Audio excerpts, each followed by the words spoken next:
Why money falls. Imagine this. You work for years. You save your money. Little by little, your bank account grows. You feel safe. Then one morning, you wake up. Your money is still there, but it can't buy what it could yesterday.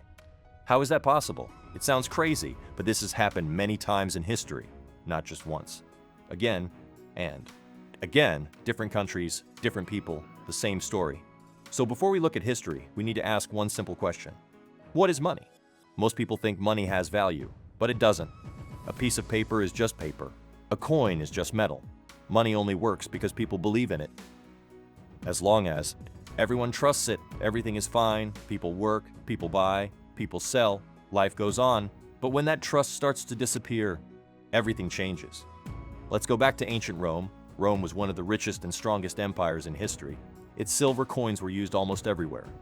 People trusted them, trade was growing, the economy was strong, but Rome had a problem. The empire became bigger, wars became more expensive, the government needed more money. Instead of finding more silver, they changed the coins. Every new coin had a little less silver than before. At first, nobody noticed. Life looked normal, but slowly, people understood what was happening. The coins looked the same, but they were worth less. Soon, prices started to rise. People stopped trusting the money. Rome thought making more coins would solve the problem. It didn't. Years later, the Byzantine Empire made the same mistake. It had one of the most trusted gold coins in the world. Merchants from many countries accepted it.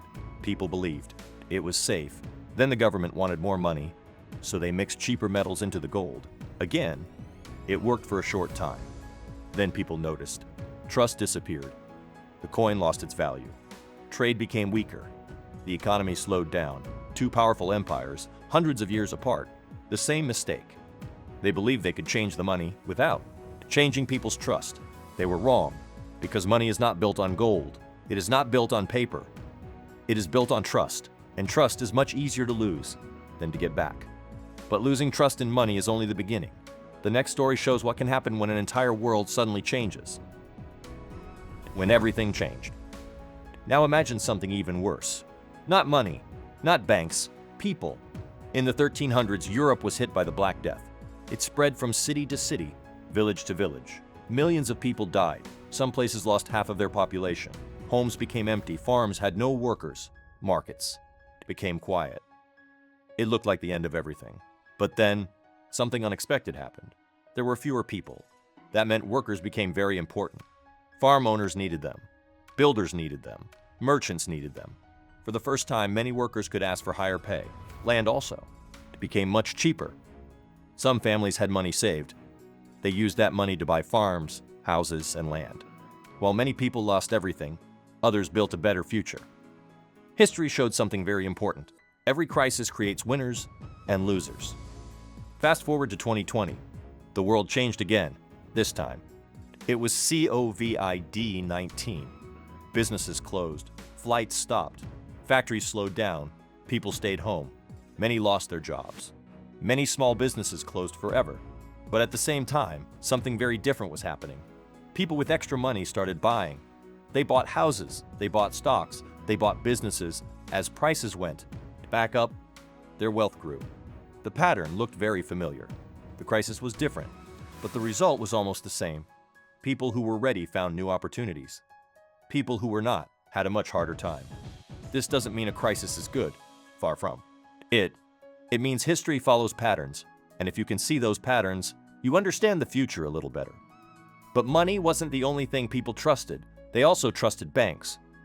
And the next story shows what happened when those banks failed. Can you really trust banks? Now let's talk about banks. Most people think their money is safe there.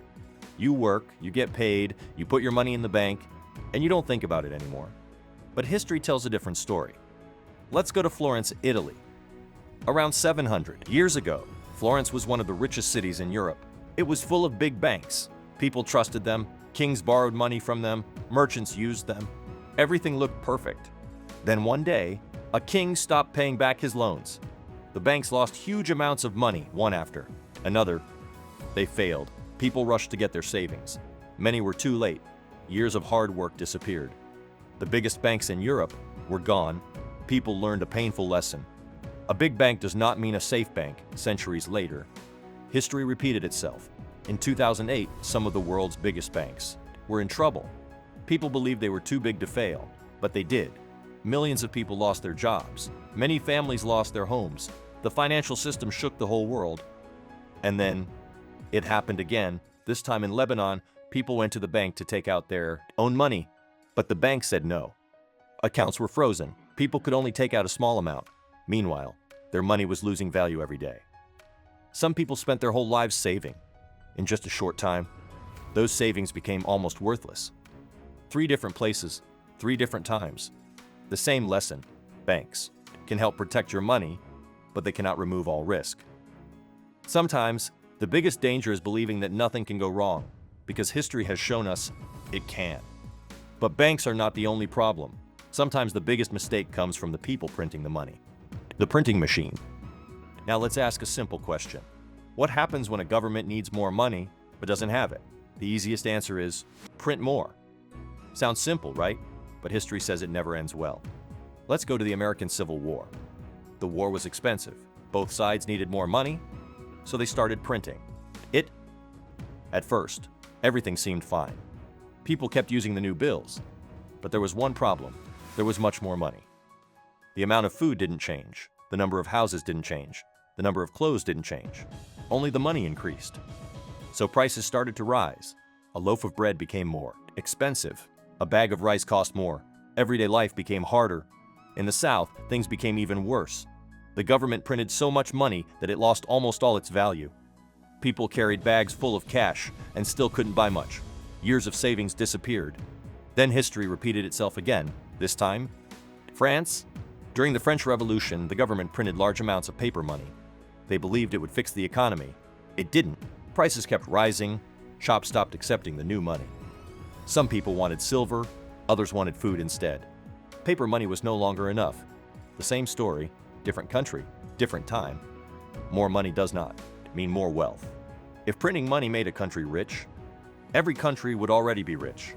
Real wealth comes from people, from farms, from factories, from businesses, from hard work, not from a printing machine. But there was another problem that many countries didn't see. They borrowed too much, and that mistake changed everything: the debt trap.